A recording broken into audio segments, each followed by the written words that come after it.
MP में हर साल 3 से 5 हजार खेतों में आग लगने की खबरें सामने आती हैं। अकेले शिवपुरी जिले में पिछले 10 दिन में 50 से ज्यादा घटनाएं सामने आई हैं, जिसका खामियाजा किसानों को भुगतना पड़ता है।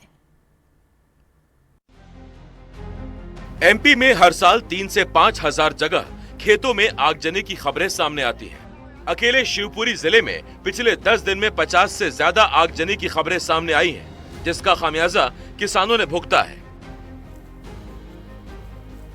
खेतों में खड़ी फसलें किसी की उम्मीद के दाने हैं तो किसी की आंखों के हसीन सपने और किसी के लिए साल भर के भरण पोषण का इंतजाम है। किसान के लिए ये सिर्फ फसल के चंद दाने नहीं बल्कि हीरे मोती की तरह बेशकीमती हैं। साल भर कड़ी मेहनत और लगन के बाद अगर इस बेशकीमती फसल में आग लग जाए तो उनके सपने न केवल बिखर जाते हैं बल्कि वो पूरी तरह से टूट जाते हैं। पार्वती आदिवासी इस खेत की बटाईदार हैं, जिनके खेत में आग लगने से फसल का दाना दाना खाक हो गया। अब खेत में सिर्फ राख बची है और पार्वती आदिवासी की आंखों में आंसू। ये खेत सिर्फ किसान के खेत नहीं होते, इससे बटाईदार और उसके परिवार की किस्मत भी जुड़ी होती है। ये बटाईदार की ही झोपड़ी थी जो जलकर बर्बाद हो गई। ये बटाईदार का ही परिवार है जो रोते हुए अपनी तकलीफ को कैसे बयां करे, कुछ इसके समझ में आता ही नहीं।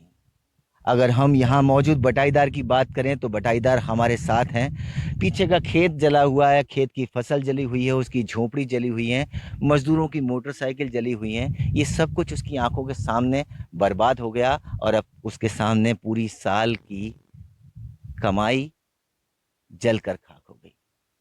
क्या आप बता सकते हैं कि कैसे ये आग लगी? आग लगती क्यों है खेतों में? सर जी नहीं बता सकते आग लगी कैसे, का भाव बगल से लेन है, घेल है, सब है।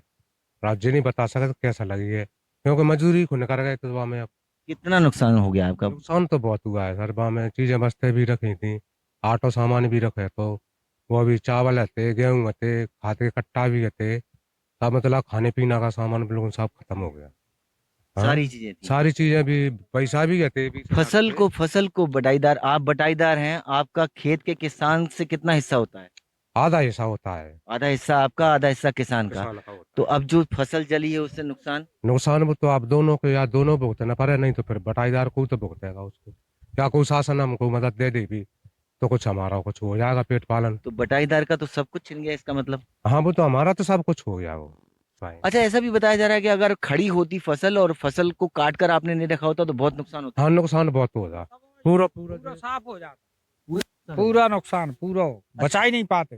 तो ये जो दृश्य हैं, ये तकलीफें हैं, ये हम बयान करने की कोशिश कर रहे हैं। और आप समझ लीजिए कि ये खेत आपको दिखाई दे रहा है, जहां खेत में पूरी फसल आपको जली हुई दिखाई देगी।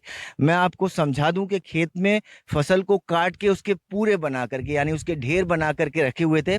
और ये जो ढेर हैं, इनमें आप देखिए साफ तौर पर आपको दिखाई देगा, ये मैं उठाऊंगा आपके सामने, ये जली हुई बालियां हैं, ये बालियां हैं। और ये खेतों में गेहूं की फसल जो खड़ी थी वो ये बालियों के रूप में आप जले हुई अवस्था में देख रहे हैं। ये इसकी सच्चाई है और ऐसे किसानों का दर्द बयां करती है जो अपनी फसल की साल भर निगरानी करते हैं, उससे पानी देते हैं, सींचते हैं और अपने घर परिवार को चलाने की 2 पैसे की उम्मीद पैदा करते हैं। लेकिन सब कुछ इस आग ने तहस नहस कर दिया। खेतों में लगने वाली इस आग के पीछे की कोई एक वजह नहीं। खेतों से गुजरने वाली हाई टेंशन लाइन, गर्मियों में चलने वाली तेज हवा और आंधी, साथ ही आसपास बीड़ी सिगरेट से उठी चिंगारी इन खेतों के लिए विनाश का कारण बन जाती है। इस बर्बादी के लिए किसान किसी को इल्जाम तो नहीं देता, बस अपनी किस्मत का फैसला मानकर रो देता है, क्योंकि उसके पास इस आगजनी की घटना का ना तो कोई सबूत है, ना कोई गवाह। सरकार भी फसल बीमा योजना के तहत मुआवजा तो देती है, लेकिन ऊंट के मुंह में जीरे के समान। नुकसान लाखों का और मुआवजा सिर्फ हजारों में मिलता है। यही वजह है कि किसान की बर्बाद फसल में आग तो बुझ जाती है, लेकिन किसान की आंख के आंसू नहीं थमते। खेत सिर्फ किसान का नहीं होता, बल्कि बटाईदार का भी होता है, और उसी खेत से बटाईदार जो किसान का भागीदार है, उसकी और उसके परिवार की किस्मत भी जुड़ी होती है। शिवपुरी से 39 किलोमीटर दूर मानखेड़ा डैम के पास लक्ष्मण सिंह का खेत पूरी तरह जल गया। आग के बाद अब इस खेत में चारों तरफ आग की बर्बादी के निशान हैं। खेत में बनी झोपड़ी जल गई, उसमें रखा सामान राख हो गया और ये किसान बटाईदार और उसका परिवार बेहाल है। बीते रोज की बात है कि सब कुछ एक आग ने तबाह और बर्बाद कर दिया।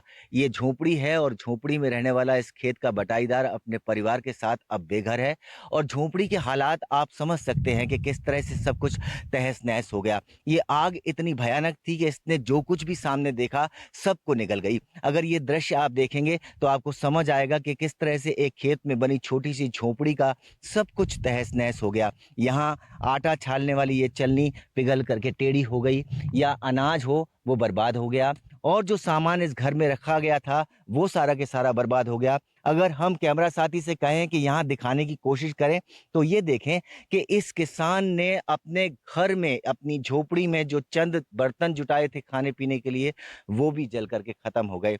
भगोनी की हालत आप देखिए कि ये भगोनी आग में किस तरह से जल करके बर्बाद हो गई। ये सारे के सारे जो दृश्य हैं ये आपको बताएंगे कि इस झोपड़ी में लगी आग ने कितनी तबाही मचाई।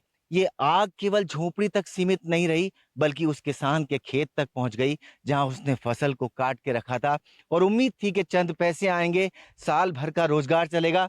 लेकिन अब इन चेहरों को देखिए, ये चेहरे न रोते हैं न मुस्कुराते हैं और सिर्फ अपनी बर्बाद हुई फसल को टकटकी लगाते हुए देखते हैं।